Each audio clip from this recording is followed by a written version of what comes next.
En Apocalipsis, el mensaje final de Dios se compone de 3 partes. Se conoce como los mensajes de los 3 ángeles. Vamos a notar el paralelo entre esos mensajes globales al final y lo que ocurrió con Sodoma y Gomorra. Padre Celestial, gracias te damos una vez más por estar aquí. Pedimos la presencia de tu Santo Espíritu al estudiar tu palabra, que no regrese a ti vacía. Te lo imploramos en el precioso nombre de Jesús. Amén. Amén. Vamos a comenzar nuestro estudio leyendo un pasaje que encontramos en el Evangelio según San Lucas, el capítulo 17 y los versículos 28 al 32. Lucas 17, 28 al 32. Aquí está relatando una experiencia que ocurrió en el Antiguo Testamento que se haya registrado en el libro de Génesis. Y dice lo siguiente: asimismo, como sucedió en los días de Lot, comían, bebían, compraban, vendían, plantaban, edificaban. Mas el día en que Lot salió de Sodoma, llovió del cielo fuego y azufre y los destruyó a todos. Así será el día en que el Hijo del Hombre se manifieste. En aquel día, el que estuviere en el terrado y sus alhajas en casa, no descienda a tomarlas, y el que en el campo, asimismo no vuelva atrás. Acordaos de la mujer de Lot. Este pasaje contiene lo que se conoce como una tipología, es decir, lo que ocurrió una vez llega a representar algo que va a ocurrir a escala mayor en el futuro. Jesús dijo, como fue en los días de Lot, así será también en conexión con la venida del Hijo del Hombre. Esa es una relación tipológica. La historia pasada ilustra en escala menor lo que va a pasar en el futuro. Así que para entender lo que vamos a estudiar en nuestro tema de hoy, tenemos que regresar a la historia de Sodoma y Gomorra, que se encuentra registrada en Génesis el capítulo 13 y empezando en el versículo 10. Aquí encontramos una descripción de cómo era la región donde estaban las ciudades de Sodoma y Gomorra antes que las ciudades fuesen destruidas con fuego. Dice aquí en Génesis 13:10: y alzó Lot sus ojos y vio toda la llanura del Jordán, que toda ella era de riego, como el huerto de Jehová. ¿Cuál es el huerto de Jehová? El Edén. Es decir, esa región era como el huerto del Edén en belleza. Sigue diciendo que toda ella era de riego, como el huerto de Jehová, como la tierra de Egipto en la dirección de Zoar, antes que destruyese Jehová a Sodoma y a Gomorra. Un lugar con una belleza pristina, como el huerto del Edén. Pero la Biblia nos dice que esa región era supremamente pecaminosa, particularmente las ciudades de Sodoma y de Gomorra. Los habitantes eran malos. Leamos el versículo 13 del capítulo 13, donde nos describe la condición moral de las ciudades. Dice allí: mas los hombres de Sodoma eran malos, y por si acaso no entendieron, malos, y pecadores, y por si acaso no entendimos pecadores, dice en gran manera. Es decir, los habitantes de esas ciudades eran malos y pecadores contra Jehová en gran manera. Cuando leemos la Biblia nos damos cuenta que las ciudades se caracterizaban primordialmente por 3 pecados capitales. El primer pecado capital era la perversidad sexual. La palabra sodomía, la palabra sodomizar, viene de una de las ciudades de esa región. Sabemos que ellos practicaban en las ciudades libremente la homosexualidad, porque la última noche antes de la destrucción de las ciudades, los hombres de la ciudad, tanto jóvenes como viejos, se reunieron alrededor de la casa de Lot y le dijeron: sácanos a esos dos hombres que eran ángeles, porque queremos conocerlos. La palabra conocer ahí se refiere a tener relaciones sexuales. Es decir, los hombres de Sodoma querían tener relaciones homosexuales con los ángeles que estaban en la casa de Lot. Sabemos también que allí se practicaba el incesto. Y ustedes dicen: ¿cómo sabemos eso? Porque las hijas de Lot se habían contaminado con el ambiente de las ciudades. Después que salieron de las ciudades, escaparon. La Biblia nos dice que sus dos hijas, las dos hijas de Lot, emborracharon a su padre para poder tener relaciones sexuales con su propio padre y tener hijos con su propio padre. Es decir, uno de los pecados grandes de las ciudades era la promiscuidad sexual. Una segunda maldad o un segundo pecado que tenían las ciudades era la violencia. No lo pensaban dos veces de ejercer violencia. ¿Cómo sabemos eso? Sencillamente porque la última noche los hombres de Sodoma se reunieron alrededor de la casa de Lot. Y cuando Lot les dijo: no, yo no voy a sacarle a estos dos hombres, dice que hacían violencia al varón Lot. Es decir, querían linchar a Lot porque no le sacó a esos dos hombres que resultaban ser ángeles. Eran ciudades supremamente violentas. También se caracterizaban por un materialismo craso, un egoísmo a donde no pensaban en los necesitados, solamente pensaban en su propio bienestar. En Ezequiel 16, 48 y 49, Dios compara al pueblo de Israel, porque había caído bien bajo moralmente, con las ciudades de Sodoma y de Gomorra. Dice allí en Ezequiel 16, 48 y 49: vivo yo, dice Jehová el Señor, que Sodoma tu hermana y sus hijas no han hecho como hiciste tú y tus hijas. He aquí que esta fue la maldad de Sodoma tu hermana: soberbia, saciedad de pan y abundancia de ociosidad tuvieron ella y sus hijas, y no fortaleció la mano del afligido y del menesteroso. Vivían solo para ellos, ignoraban las necesidades de aquellos menos afortunados. Así que Dios decidió que Él iba a destruir las ciudades de la llanura. Pero Dios nunca destruye una civilización o una ciudad sin primero enviar un mensaje de advertencia para que la gente de esa ciudad o de esa nación se arrepienta de sus pecados, de tal manera que Dios no tenga que destruirlos. Vamos a Génesis 18 ahora, a donde continúa la historia. Génesis 18 y el versículo 1 hasta el versículo 3. Dice: después le apareció a Abraham, se le apareció Jehová a Abraham en el encinar de Mamre, estando él sentado a la puerta de su tienda en el calor del día. Y alzó Abraham sus ojos y miró. Y he aquí 3 varones que estaban junto a él. Fíjense que vienen 3 varones para visitar a Abraham.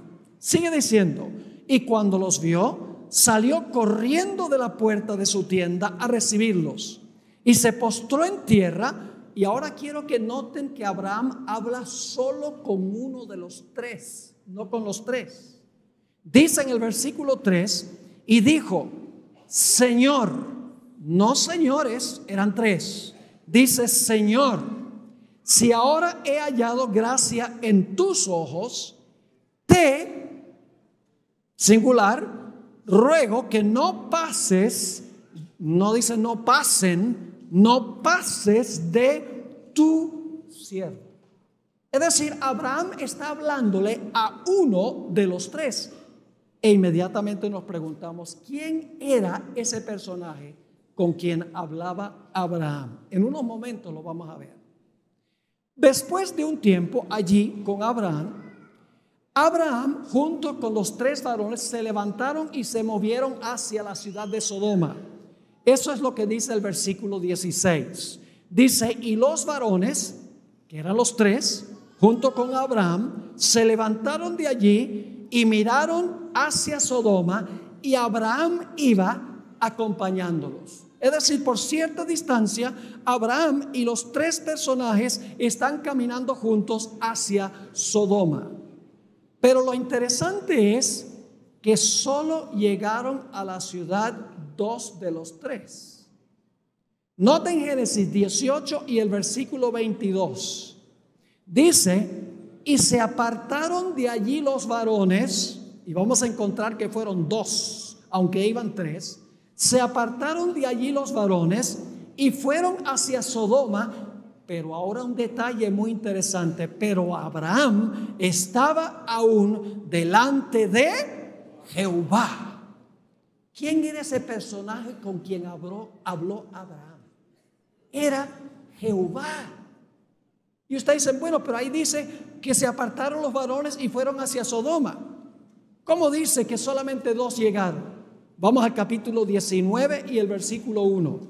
19 y el versículo 1. A Sodoma llegaron dos. Abraham quedó delante de Jehová. Dice allí en el versículo 1 del capítulo 19, llegaron pues, ¿cuántos? Los dos ángeles a Sodoma a la caída de la tarde. Y Lot estaba sentado a la puerta de Sodoma, y viéndolos Lot se levantó a recibirlos y se inclinó hacia el suelo. Así que Abraham queda con el que yo llamo el primer ángel para hablar con él. Los otros dos se dirigen a la ciudad de Sodoma. Ahora quiero que noten que hay tres mensajes en esta historia. Vamos al primer mensaje. Génesis, el capítulo 18 y el versículo 22. Se apartaron de allí los varones y fueron hacia Sodoma.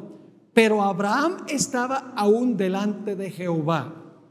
Y se acercó a Abraham y dijo, ¿destruirás también al justo con el impío? Fíjate, está hablando con Jehová. ¿Tú vas a destruir al justo con el impío? Quizá haya 50 justos dentro de la ciudad.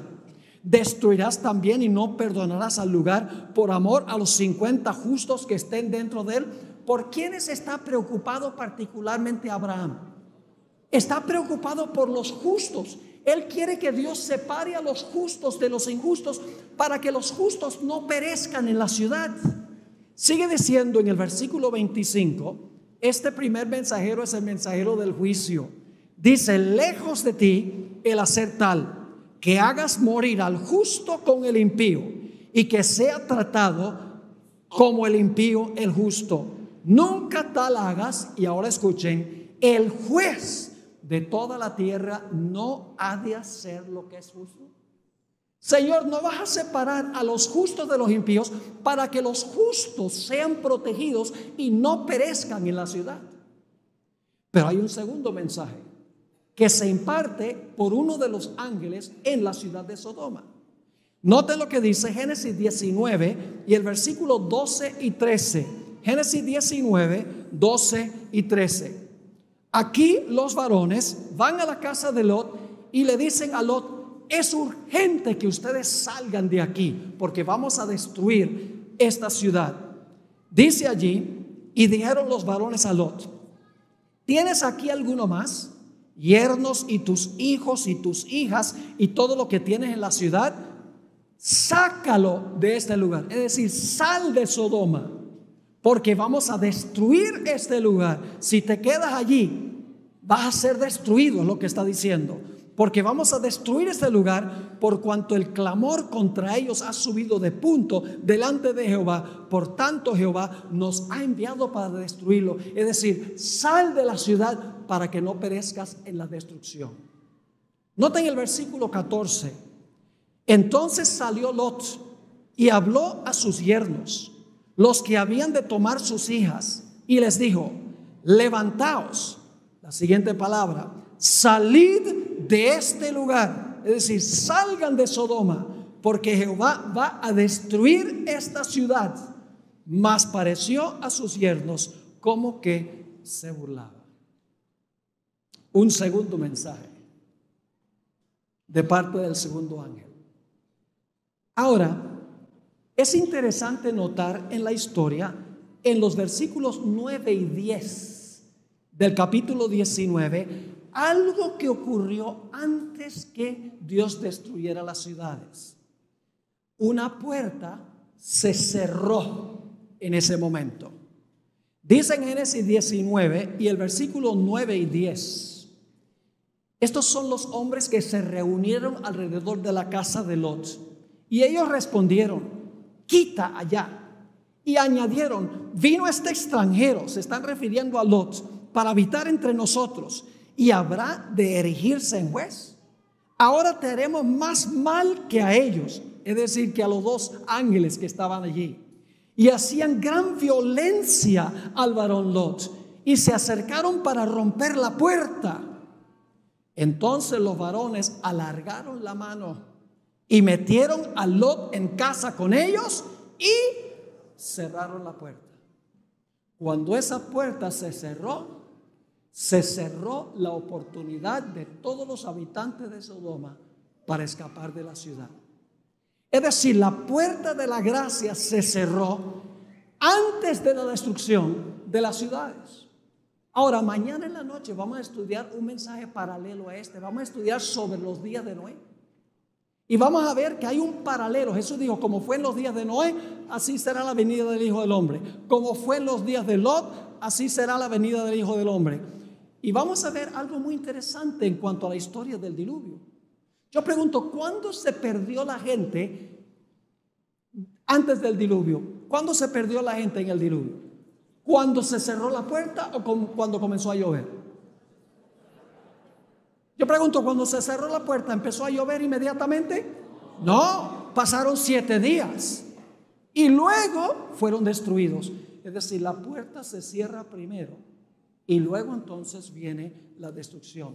Cuando se cerró la puerta en Sodoma, la puerta de la oportunidad se cerró para todos los habitantes de Sodoma, y los únicos que estaban seguros eran los que estaban encerrados en la casa dentro de la puerta cerrada. Y fíjense que los impíos querían hacerle violencia a Lot, y los ángeles protegieron a Lot y los que estaban dentro de la casa. Ahora hay un tercer mensaje, y ese es el mensajero que finalmente trae la destrucción. Noten lo que dice Génesis 19 y el versículo 24. No olviden estos detalles, porque vamos a volver a la aplicación tipológica en la segunda mitad de nuestro tema. Génesis 19, 24. Entonces Jehová hizo llover sobre Sodoma y sobre Gomorra azufre y fuego de parte de Jehová desde los cielos. ¿Qué llovió Dios de los cielos? Llovió fuego y azufre, y luego dice: y destruyó las ciudades y toda aquella llanura con todos los moradores de aquellas ciudades y el fruto de la tierra. Dios llovió fuego y azufre del cielo para consumir las ciudades. Y luego Abraham está en un monte fuera de las ciudades y está observando lo que está sucediendo. Y quiero que noten lo que dice el versículo 28 en cuanto a lo que divisó Abraham cuando vio de lejos las ciudades. Dice: y miró hacia Sodoma y Gomorra y hacia toda la tierra de aquella llanura miró, y he aquí que el humo subía de la tierra como el humo de un horno. Fuego y azufre que descendió del cielo, y el humo de su incendio que sube. Muy interesante. Ahora hay algo muy interesante. interesante, y es que ese lugar donde estaban las ciudades de Sodoma y Gomorra, hoy en día es un desierto. Leímos que era como el huerto del Edén, bello, hermoso. Pero hoy en día ustedes van allá, está en la región del Mar Muerto. Saben que el Mar Muerto es el lugar más por debajo del nivel del mar en el planeta Tierra. Es como una gigantesca caverna que está bajo el nivel del mar, más de 400 metros por debajo del nivel del mar. Es como si algo hubiera hecho un gigantesco hueco allí en esa región. Yo he estado en esa región, en el lado de Jordania y también en el lado de Israel. Y puedo decirles que allí no hay nada vivo. No hay en el agua peces, no hay aves, no hay vegetación, ni siquiera hay microorganismos en ese lugar. Si usted se quiere ahogar, no puede ahogarse en el Mar Muerto, porque su contenido mineral es tan abundante que una persona flota, literalmente. Es decir, toda esa tierra fue desolada y vacía. Yo pregunto, ¿cómo va a quedar la tierra después de la segunda venida de Jesús? Estoy adelantándome un poco. Jeremías dijo, miré la tierra y estaba ¿qué? Desordenada y vacía, y los cielos, y no había en ellos luz. Lo que sucedió con Sodoma y Gomorra va a suceder a nivel global cuando Jesús venga por segunda vez. Pero en Sodoma había un remanente fiel a Dios. Noten Génesis 19 y el versículo 29. Génesis 19 y el versículo 29. Dice así: cuando Dios destruyó las ciudades de la llanura, Dios se acordó de Abraham. Abraham había orado por Lot y por su familia. Dice, Dios se acordó de Abraham y envió fuera a Lot de en medio de la destrucción, al asolar las ciudades donde Lot estaba. Lot era un varón justo en medio de esas ciudades inicuas. Noten 2 de Pedro 2 y el versículo 7 y 8, a donde se describe el carácter de Lot. 2 de Pedro 2 y el versículo 7 y el versículo 8. Se usa una palabra 4 veces en este versículo, o estos versículos. Dice, y libró al justo Lot, varón justo, abrumado por la nefanda conducta de los malvados, porque este justo que moraba entre ellos afligía cada día su alma justa, viendo y oyendo los hechos inicuos de ellos. Lot clamaba y gemía por las abominaciones que se estaban cometiendo en las ciudades. Había en las ciudades un remanente fiel que Dios sacó y fueron salvos cuando cayó sobre las ciudades la destrucción. Ahora necesitamos mirar qué clase de fuego destruyó a Sodoma y a Gomorra. Vamos al libro de Judas. Ese es el librito inmediatamente antes del libro de Apocalipsis. Judas, el versículo 7, tiene solo un capítulo. Vamos a ver qué clase de fuego destruyó las ciudades.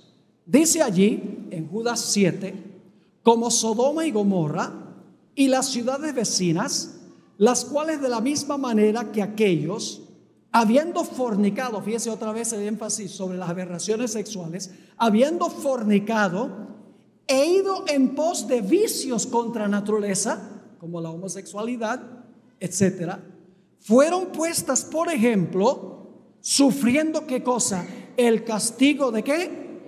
Del fuego eterno. ¿Qué clase de fuego destruyó Sodoma y Gomorra? Fuego eterno destruyó esas ciudades. Pero ahora tenemos un problema. 2 de Pedro 2:6. 2 de Pedro 2 y el versículo 6. Nos dice algo interesante en cuanto a estas ciudades. Dice lo siguiente: y si condenó por destrucción a las ciudades de Sodoma y Gomorra, reduciéndolas ¿a qué? a ceniza.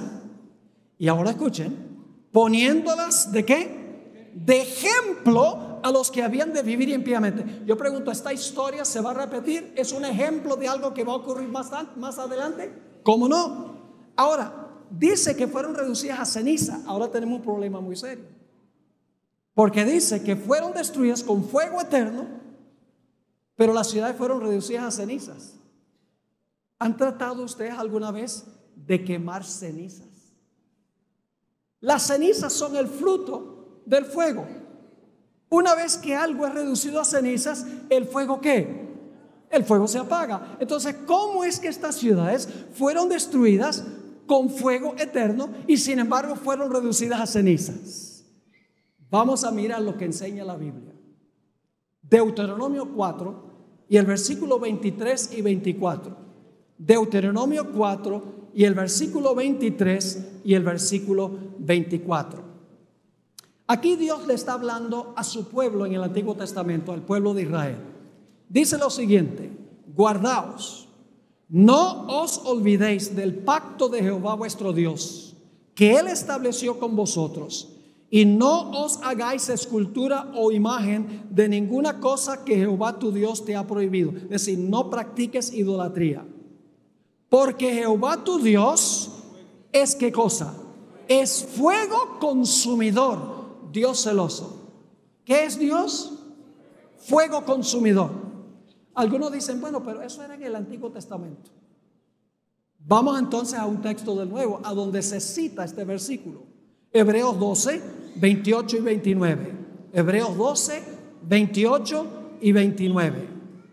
Aquí el apóstol Pablo, quien creo yo que es el autor del libro de Hebreos, escribió lo siguiente: así que, recibiendo nosotros un reino inconmovible, tengamos gratitud y mediante ella sirvamos a Dios, agradándole con temor y reverencia. ¿Cómo debemos tratar a Dios? ¿Agradarle con qué? Con temor y reverencia. ¿Por qué razón?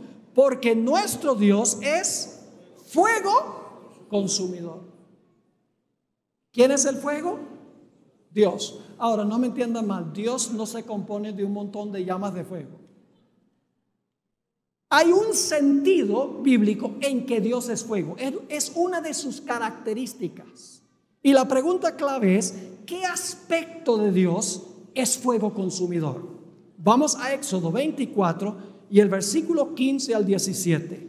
Éxodo 24 y el versículo 15 hasta el versículo 17. Vamos a ver en qué sentido Dios es fuego consumidor.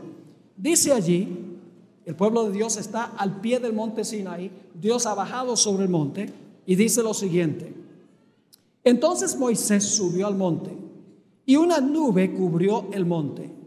Y ahora escuchen: y la gloria de Jehová reposó sobre el monte Sinaí, y la nube lo cubrió por 6 días.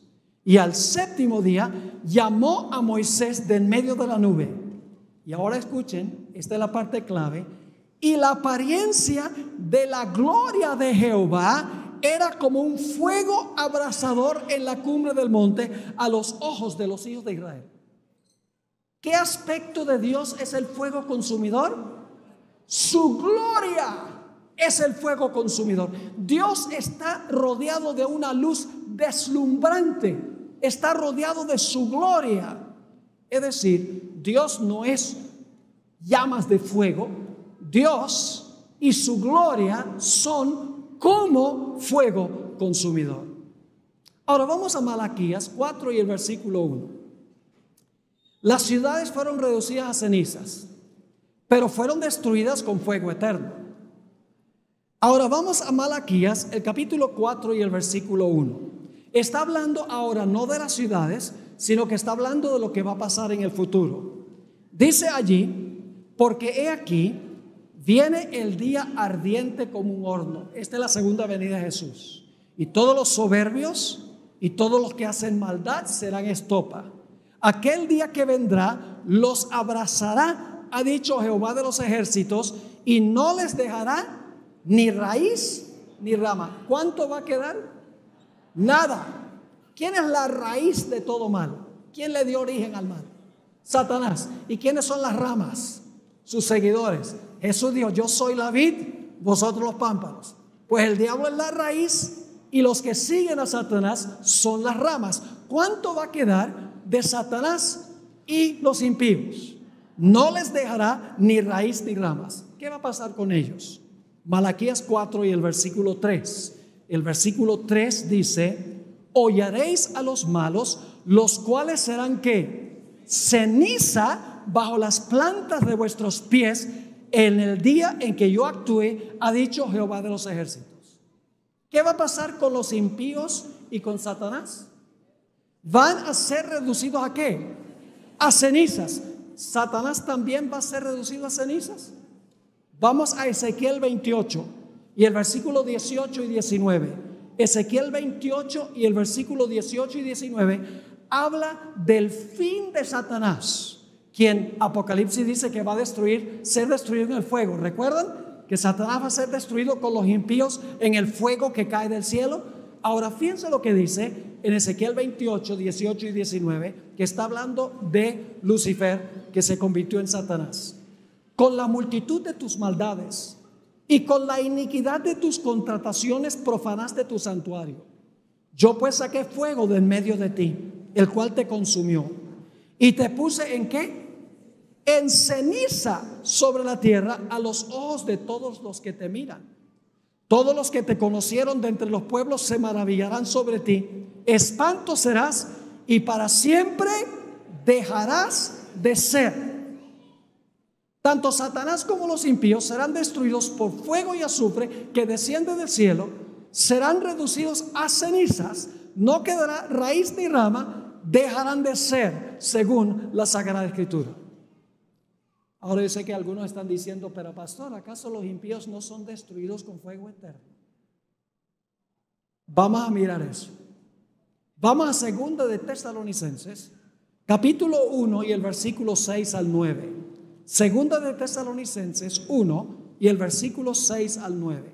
Vamos a estudiar algunas expresiones que la mayoría de las iglesias entienden mal. Si entendemos las expresiones como debe ser, no vamos a tener ningún problema en entender cómo las ciudades fueron destruidas con fuego eterno, sin embargo fueron reducidas a cenizas. Lo mismo al final de la historia.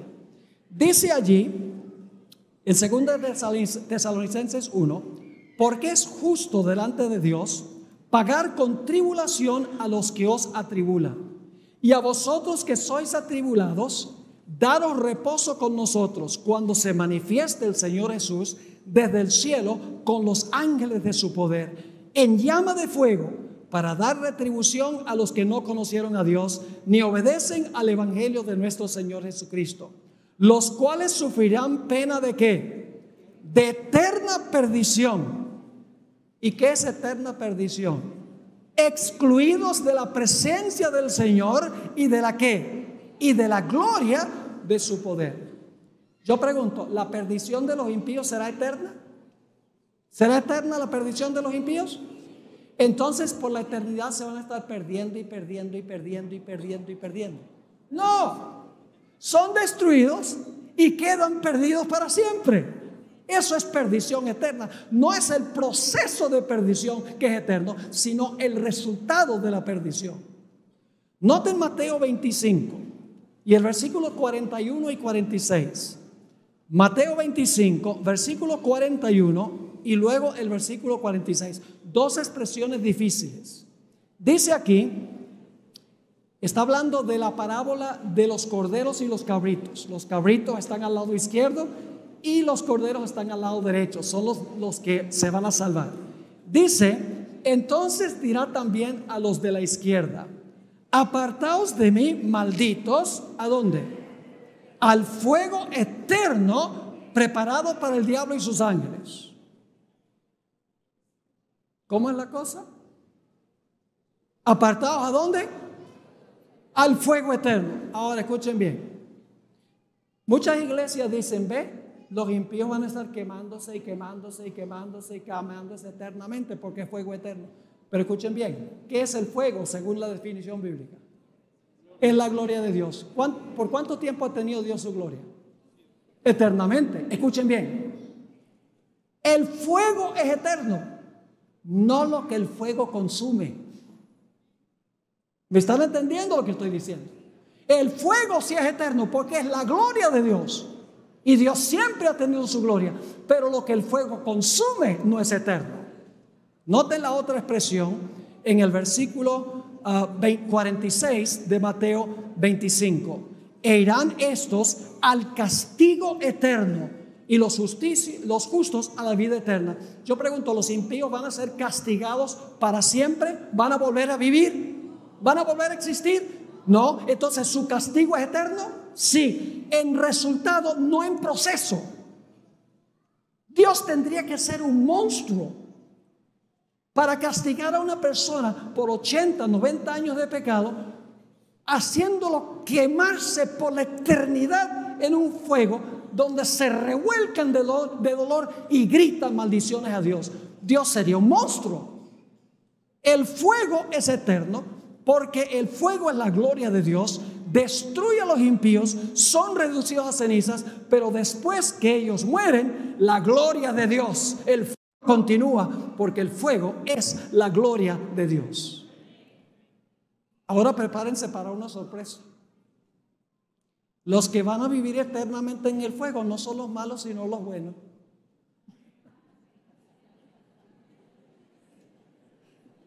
Y usted dice, ¿la Biblia dice eso? Pues vamos a Isaías 33. Isaías el capítulo 33. Y vamos a leer primero en cuanto a los impíos. Isaías 33, 11 y 12. Dice allí, hablando Dios de los impíos: concebisteis hojarascas, rastrojo daréis a luz. El soplo de vuestro fuego os consumirá, y los pueblos serán como cal quemada, como espinos cortados serán quemados con fuego. Versículo 14. Los pecadores se asombraron en Sión, espanto sobrecogió a los hipócritas. Y ahora escuchen las preguntas, dos preguntas. ¿Quién de nosotros morará con el fuego consumidor? ¿Quién de nosotros habitará con las llamas eternas? El que camina en justicia y habla lo recto, el que aborrece la ganancia de violencias, el que sacude sus manos para no recibir cohecho, el que tapa sus oídos por no oír propuestas sanguinarias, el que cierra sus ojos para no ver cosa mala. ¿Quiénes son los que van a estar en el fuego y el fuego no los va a consumir? No son los impíos, porque ellos van a volverse cenizas ante la gloria de Dios. Los que van a poder habitar en la presencia de la gloria de Dios serán aquellas personas que tienen un carácter a prueba de fuego. En ese clásico libro, El deseado de todas las gentes, la biografía más hermosa que jamás se haya escrito sobre la vida de Jesús, dice lo siguiente: para el pecado, donde quiera que se encuentre, nuestro Dios es fuego consumidor. En todos los que se sometan a su poder, el Espíritu de Dios consumirá el pecado. Es decir, si tú te sometes al Espíritu Santo, Él va a consumir el pecado. Pero noten lo que sigue diciendo: pero si los hombres llegan a identificarse con el pecado, entonces la gloria de Dios que destruye el pecado debe destruirlos a ellos también. Ahora yo pregunto, antes de la destrucción final del mundo, ¿ustedes creen que Dios va a mandar otra vez 3 mensajes? Tipología: lo que pasó, pasará a nivel global. En Apocalipsis, el mensaje final de Dios se compone de 3 partes. Se conoce como los mensajes de los 3 ángeles. Vamos a notar el paralelo entre esos mensajes globales al final y lo que ocurrió con Sodoma y Gomorra. Vamos a Apocalipsis 14 y el versículo 6 y el versículo 7. Apocalipsis 14 y el versículo 6 y el versículo 7. Vi volar por en medio del cielo a otro ángel que tenía el evangelio eterno para predicarlo a los moradores de la tierra, a toda nación, tribu, lengua y pueblo. Es decir, es un mensaje que va a todo el mundo. diciendo a gran voz: temed a Dios y dadle gloria. ¿Porque qué? Porque la hora de su juicio ha llegado. ¿Cuál fue el primer mensaje que encontramos ahí en Génesis? El juez de toda la tierra no hará lo justo, separando los justos para que no sean destruidos juntamente con los injustos. Aquí dice: la hora de su juicio ha llegado, y adorad a aquel que hizo el cielo y la tierra, el mar y las fuentes de las aguas. Teme a Dios, dale gloria, adora a Dios, porque estamos ahora en la hora del juicio. Pero hay un segundo mensaje. En Apocalipsis 14 y el versículo 8 dice: otro ángel le siguió diciendo: ha caído Babilonia, la gran ciudad, porque ha hecho beber a todas las naciones del vino del furor de su fornicación. El vino son sus falsas doctrinas que le ha dado a todo el mundo, y por eso Babilonia cayó. Ahora yo pregunto, ¿va a destruir Dios a Babilonia al final de la historia por causa de sus pecados? ¿Cómo no? Pero Dios va a sacar de Babilonia a sus fieles antes de la destrucción. Noten Apocalipsis 18 y el versículo 1 hasta el versículo 5. Este es el mensaje del segundo ángel. Dice allí en Apocalipsis 18:1: después de esto vi a otro ángel descender del cielo con gran poder, y la tierra fue alumbrada con su gloria. Y clamó con voz potente diciendo: ha caído la gran Babilonia, y se ha hecho habitación de demonios y guarida de todo espíritu inmundo y albergue de toda ave inmunda y aborrecible. La condición de las ciudades: porque todas las naciones han bebido del vino del furor de su fornicación, y los reyes de la tierra han fornicado con ella, y los mercaderes de la tierra se han enriquecido de la potencia de sus deleites. Es decir, Babilonia ha caído, se ha corrompido, va a ser destruida.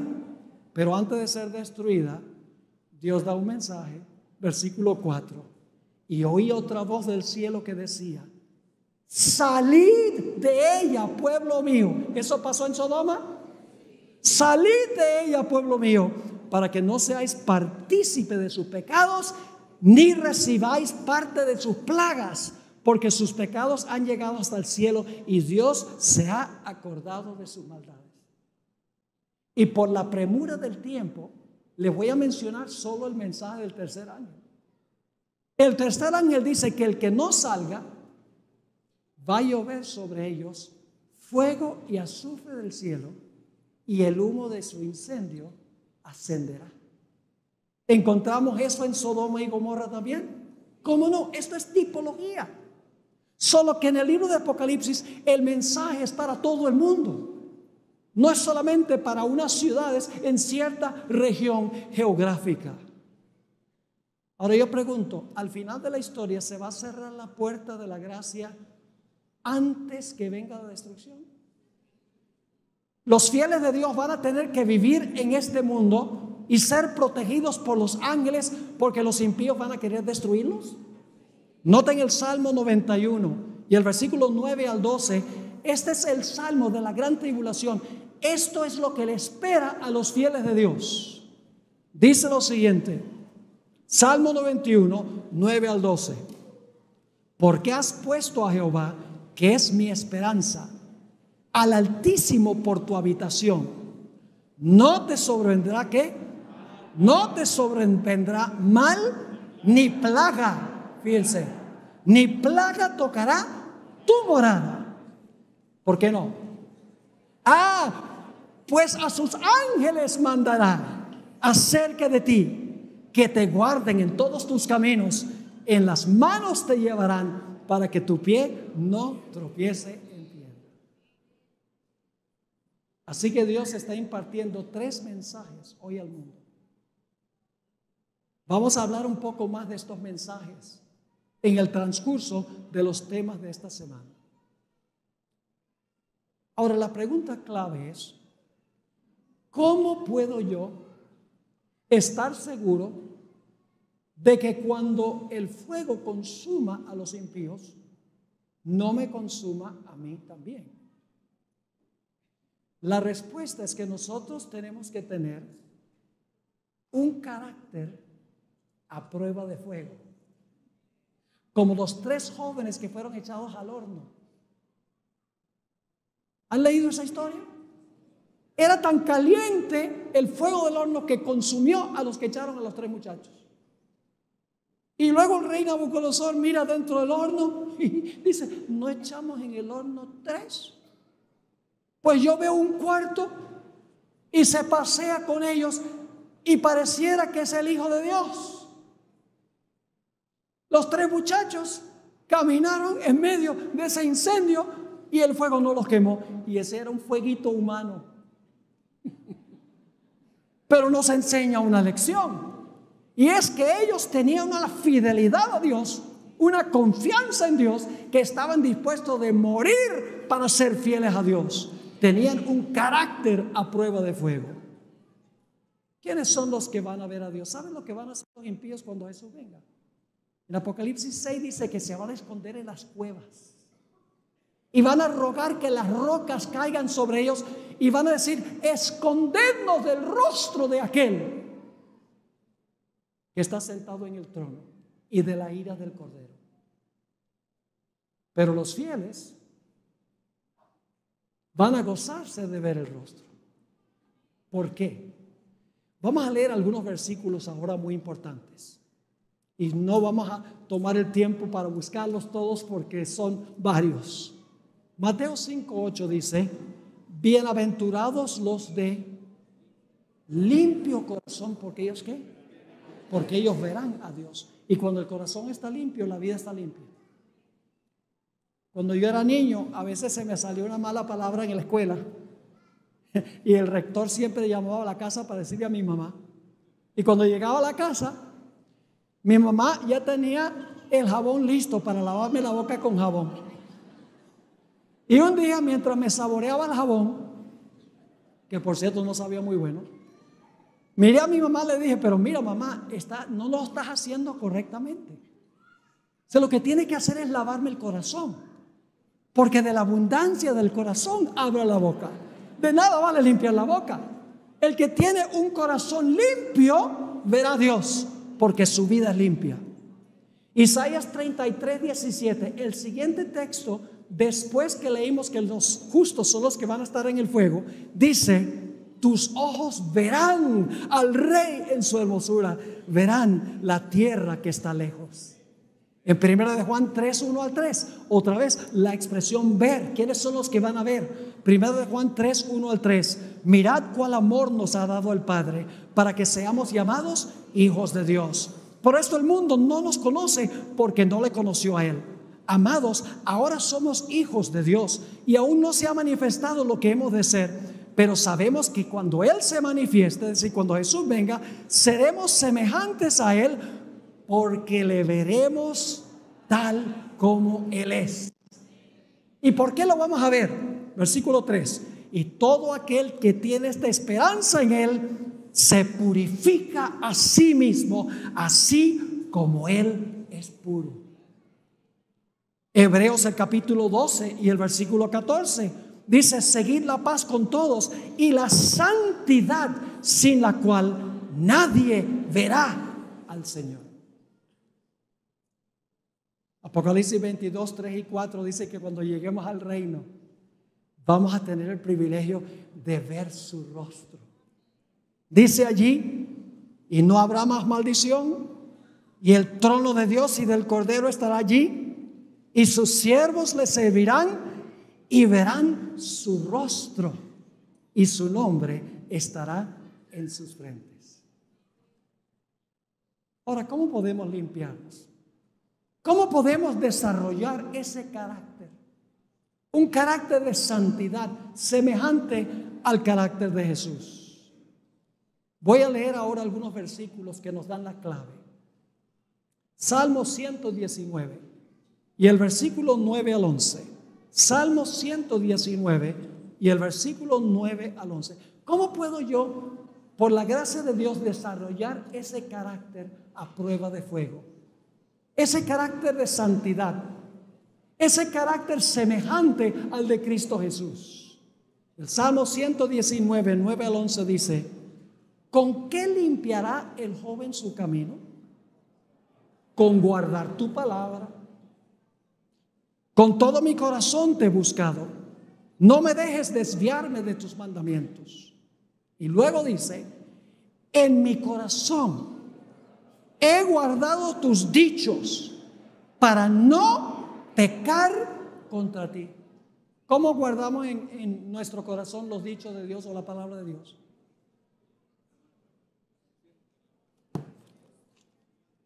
Leyendo la Biblia. La Biblia es comida, es pan. La palabra de Dios es pan. Y cuando estudiamos la palabra de Dios, cuando vemos a Jesús en la palabra de Dios, llegamos a reflejar en nuestra vida el carácter de Jesús. Por el otro lado, si estamos todo el tiempo viendo novelas y violencia e inmoralidad y espiritismo y escuchando música que apela a nuestras emociones más bajas, vamos a reflejar eso. Porque hay una ley psicológica y es que nosotros somos lo que vemos y lo que oímos. Es una ley psicológica de la vida. Si estamos contemplando a Jesús en su palabra, seremos semejantes a Él. Si estamos contemplando violencia, sexo ilícito, mentiras, como sucede en la mayoría de los programas de televisión, nuestro carácter reflejará eso. Noten lo que dice Juan 15:3. La palabra es la que limpia. La palabra limpia. Juan 15:3. Jesús dijo, ya vosotros, está hablando sus discípulos, ya vosotros estáis limpios. ¿Y cómo están limpios? Estáis limpios por la palabra que os he hablado. La palabra de Dios limpia. Noten Efesios 5 y el versículo 25 al 27. Efesios 5, 25 al 27. Pasaje bien conocido. Maridos, amad a vuestras mujeres, así como Cristo amó la iglesia y se entregó a sí mismo por ella. ¿Para qué? ¿Por qué se entregó a Jesús? Para santificarla, habiéndola purificado en el lavamiento del agua, ¿por la qué? Por la palabra, a fin de presentársela a sí mismo una iglesia gloriosa que no tuviese ¿qué cosa? Mancha, ni arruga, ni cosa semejante, sino que fuese santa y sin mancha. Por la palabra. Hay poder en la palabra de Dios. Cuando nosotros estudiamos la palabra, leemos la palabra, particularmente los evangelios, la historia de Jesús, llegamos a admirar más y más a Jesús y llegamos a amar lo que Jesús amó y llegamos a aborrecer lo que Jesús aborreció. Es una ley de la vida. Vamos a un último texto, 2 Corintios, el capítulo 3 y el versículo 18. El penúltimo texto es este, 2 Corintios 3, 18. El apóstol Pablo nos da el secreto de cómo ser transformados. Dice, por tanto nosotros todos, mirando a cara descubierta como en un espejo la gloria del Señor, que con nosotros ahora es su carácter, en su segunda venida es el fuego destructor, mirando como en un espejo la gloria del Señor, ¿qué sucede? Somos, una mejor traducción es, estamos siendo transformados de gloria en la misma imagen como por el Espíritu del Señor. Contemplando a Jesús somos transformados. ¿Saben cuál es la palabra transformados allí? La palabra griega metamorfoo. ¿Qué palabra en español viene de metamorfoo? Metamorfosis. ¿Saben lo que es una metamorfosis? Cuando yo estaba aquí en Icolmen, se llamaba así en esa época, íbamos al Picacho, allá en la montaña, a cazar mariposas. Unas mariposas lindas, azules, así, grandes. Y en ese tiempo ya yo no mataba las mariposas. Cuando era niño yo las coleccionaba. Y por lo tanto yo llegué a conocer mucho en cuanto a las mariposas. Casi me volví profesional. ¿En qué se parece un gusano a una mariposa? En nada. Y sin embargo la mariposa fue gusano. Pasó por una metamorfosis, por una transformación. Y lo que Pablo está diciendo aquí es que contemplando a Jesús en su palabra, nosotros somos transformados en su misma imagen. Ahora sí, el último texto. Hubo una persona que salió de Sodoma, pero Sodoma no había salido de ella. La mujer de Lot. Y Jesús predicó un corto sermón. En cuanto al fin del tiempo, dijo: acordaos de qué, de la mujer de Lot. Dice la Biblia, y esto está en Génesis 19, el versículo 17, dice que la esposa de Lot salió con el esposo y con las hijas, pero su corazón todavía estaba ¿dónde? Su corazón todavía está en Sodoma. Las comodidades de Sodoma, los bienes materiales de Sodoma. Y por lo tanto la Biblia dice que aunque Dios había declarado no miren hacia atrás, la mujer de Lot miró hacia atrás. Y dice la Biblia que se convirtió en una estatua de sal. Y yo me pregunto, ¿por qué una estatua de sal? Porque Jesús declaró que cuando la sal pierde su carácter salado, no sirve sino para ser pisoteada de los seres humanos, pierde su utilidad. Y hoy en día ustedes pueden visitar ese lugar, hay mucha sal, no está ya el pilar de sal, porque se ha desmenuzado y ha sido pisoteado por las personas que han ido allí. Así que esta historia nos dice que va a haber dos clases de personas al final de la historia: los que contemplan a Jesús en su palabra, los que obedecen su palabra al pie de la letra, no se desvían ni a diestra ni a siniestra, y aquellas personas que toman el molde del mundo, que se parecen al mundo, cuyo enfoque está en el mundo, cuyo hogar está en el mundo. El Señor Jesucristo quiere que nuestro enfoque esté en el cielo. Fija tus ojos en Cristo, tan lleno de gracia y amor, y lo terrenal sin valor será a la luz del glorioso Señor. Saben, hermanos y hermanas, nosotros muy pronto, si somos fieles a Dios, lo vamos a perder todo. Casas, carros, dinero en el banco, libertad, todo se va a perder según dicen las profecías. Pero si nosotros somos fieles a Dios, lo que perdemos aquí no importa, porque Dios tiene para nosotros un hogar celestial lleno de riquezas, lleno de bendiciones, lleno de vida eterna, donde todo será gozo, paz y esperanza. Yo pregunto, ¿tienen ustedes el deseo de habitar en ese lugar?